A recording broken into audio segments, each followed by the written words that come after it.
Hello everyone, कैसे हैं आप सब लोग। आशा करता हूँ बहुत अच्छे होंगे, खुश होंगे, सीख रहे होंगे और लर्निंग कर रहे होंगे और एकदम फिट होंगे और हेल्दी भी होंगे, एक्सपेक्ट करता हूँ। Okay, so today's video is will be going to see various arrangements before a slab concrete casting. Okay, so आप एक बार आपको मैं व्यू दिखा देता हूँ पूरा कि एक्चुअली में क्या क्या चल रहा है हमारी साइट पे, कंस्ट्रक्शन साइट पे। सो स्टार्ट करता हूँ। आज की ये जो वीडियो है वो क्या है, वो हम ये देखेंगे कि स्लैब जब रीइंफोर्समेंट, शटरिंग सब तैयार हो जाता है तो कास्टिंग होने से पहले हमें क्या क्या चीज़ें देखनी है, क्या क्या चीज़ों का ध्यान रखना है। ठीक है, वन बाय वन कवर करेंगे। तो फर्स्ट ऑफ ऑल मैं आपको बताना चाहूँगा, ये जो हम जिस लेवल पे खड़े हैं आप देख सकते हैं हम कितनी हाइट पे हैं। यहाँ से अब हमें सब कुछ दिख रहा है। बिल्कुल हम हैं 7th फ्लोर, मतलब 8th फ्लोर पे हैं हम लोग। 8th फ्लोर की कास्टिंग होनी है। ठीक है, this will be a service floor. ये हॉस्पिटल कंस्ट्रक्शन है तो यहाँ पे इस फ्लोर पे सारी सर्विसेज रहेंगी। हमारे एयर हैंडलिंग यूनिट्स रहेंगे और एमडी का रूम होंगे, वेटिंग एरिया होगा, बहुत सारी चीज़ें होंगी। तो मैं आपको एक एक करके चीज़ दिखाता हूँ। आप ये देखिए, सबसे पहले आप अगर नोट करेंगे तो ये जो लेवल है स्लैब का और ये वाला जो लेवल है, कौन सा, ये वाला, ध्यान से देखिए, मैं पीछे जाता हूँ। ये थोड़ा डिप्रेस्ड है, मतलब नॉर्मल स्लैब लेवल से नीचे है। इसको बोलते हैं हम संक एरिया। क्या बोलते हैं? Sunken area. ये मोस्टली उस जगह दिया जाता है जहाँ पे टॉयलेट्स की कंस्ट्रक्शन होना है, टॉयलेट बनना है जहाँ पे। ओके, तो टॉयलेट बनाने के लिए हम उसमें वाटर प्रूफिंग करते हैं, फिर कंक्रीट ले करते हैं, फिर उसके अंदर अरेंजमेंट्स लगाते हैं, सिस्टर्न, WC वगैरह, है ना, ड्रेनेज पॉइंट ऑफ व्यू से। तो आप ये देख रहे हैं यहाँ पे वुडन प्लैंक्स रखे हुए हैं, है ना। तो यहाँ पे ये इसलिए रखे हुए हैं क्योंकि यहाँ से ड्रेनेज के पाइप जाएंगे, है ना। पाइपिंग सिस्टम यहाँ पे इंस्टॉल होगा क्योंकि यहाँ वॉशरूम है, वॉश बेसिन होगा, बहुत सारी चीज़ें होंगी, है ना, सैनिटरी वाला पॉइंट ऑफ व्यू से अगर हम देखेंगे तो।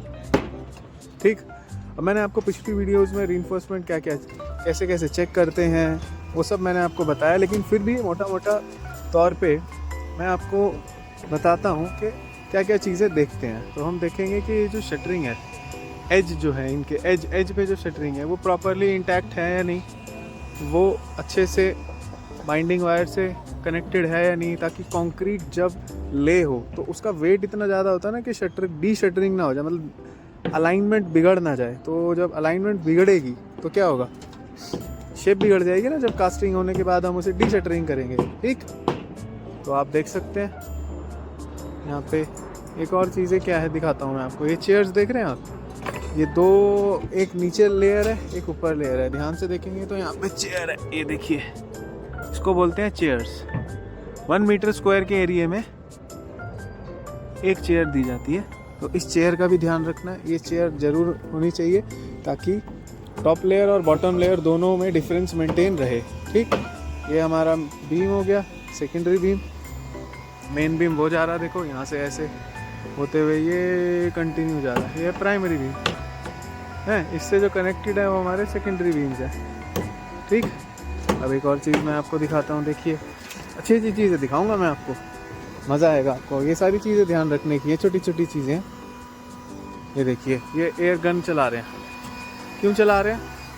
ताकि जो डस्ट है, कूड़ा कबाड़ा है, पार्टिकल्स हैं, फालतू के अनवांटेड पार्टिकल्स है, वो ना रहे। क्यों ना रहे, क्यों नहीं रखना हमको यहाँ पे? बिकॉज जब हम कंक्रीट ले करें तो उसके अंदर अनवांटेड चीज़ें ना रहें और प्रॉपर कंक्रीट ही जाए अपनी जगह पे। ठीक, one of the most important and crucial thing is cover, concrete cover. ये देखिए, this is what concrete cover is, ये देखिए कितने सारे है ना कंक्रीट कवर, ये देखिए ये टूट गया है, ये चेंज करेंगे अभी। ओके देखिए कितने सारे, ताकि कवर क्यों दिया जाता है, कवर इसीलिए दिया जाता है ताकि रीइंफोर्समेंट में और फिनिश्ड लेवल में मेंटेन रहे डिफरेंस, जिससे कि वहाँ पे कंक्रीट आए, कंक्रीट ये स्टील का एक्सपोजर ना हो वेदर पे, है ना, नहीं तो वो डिटेरियोरेट हो जाएगा। ओके सो ये देखिए मैं आपको दिखाता हूँ, ये शाफ्ट है, यहाँ से पाइपिंग सिस्टम जाएंगे हर फ्लोर टू फ्लोर। ओके अब ये 8th फ्लोर है, यानी this is meant to be a service floor, means this floor will provide service, यहाँ service to all other floors, major floor. अब इससे नीचे वाला जो फ्लोर है उसमें ऑपरेशन थिएटर्स हैं 3, तो उसके लिए एयर हैंडलिंग यूनिट्स लगेंगे यहाँ पे 3, मतलब each one for every operation theatre. Okay AHU means air handling unit, means जब हम ऑपरेशन थिएटर में होते हैं तो हमें वहाँ पे फ्रेश एयर चाहिए होती है, ठंडी एयर चाहिए होती है, बहुत सारी चीज़ें होती हैं मेडिकल पॉइंट ऑफ व्यू से, तो यहाँ पे वो सिस्टम लग जाएगा और वो उसको वो चीज़ें प्रोवाइड करेगा। तो this floor is totally meant for a service point of view से, सर्विस फ्लोर इसको हम बोल रहे हैं। देखिए अभी जो आप ये कूड़ा देख रहे हैं यहाँ पे थोड़ा थोड़ा वो भैया वहाँ से करते करते यहाँ पे आएंगे और इसको साफ़ कर देंगे, है ना। सो आई होप कि मैं आपको चीज़ें बताता हूँ तो आपको चीज़ें अच्छी लगती हैं, और बहुत सारी चीज़ें ऐसी होती हैं जो हर कोई नहीं बताता है, ये चीज़ें हमें बहुत ध्यान रखनी होती है। अब देखिए ये टावर क्रेन है ना, मैंने टावर क्रेन की एक वीडियो भी बनाई थी, अगर आपने नहीं देखी है तो आप प्लीज़ जाइए और मेरी प्लेलिस्ट में देख लीजिए, बहुत इंपॉर्टेंट है।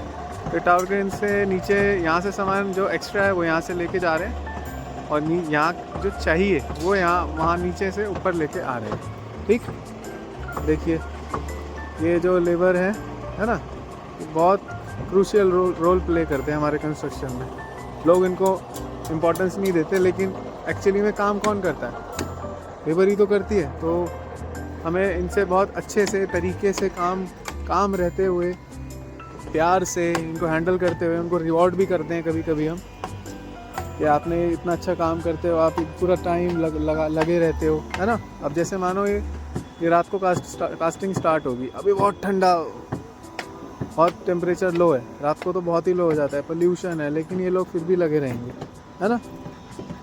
सो we should respect them. Okay so इस वीडियो के थ्रू मैं आपको ये भी समझाना चाह रहा हूँ कि मॉरल वैल्यूज़ भी बहुत ज़रूरी है ना। काम professionalism is also good and ethics is also mandatory for all of us. Okay, so be happy, be in always a learning mode में रहिए हमेशा। मिलते हैं नेक्स्ट वीडियो में, तब तक के लिए बाय बाय।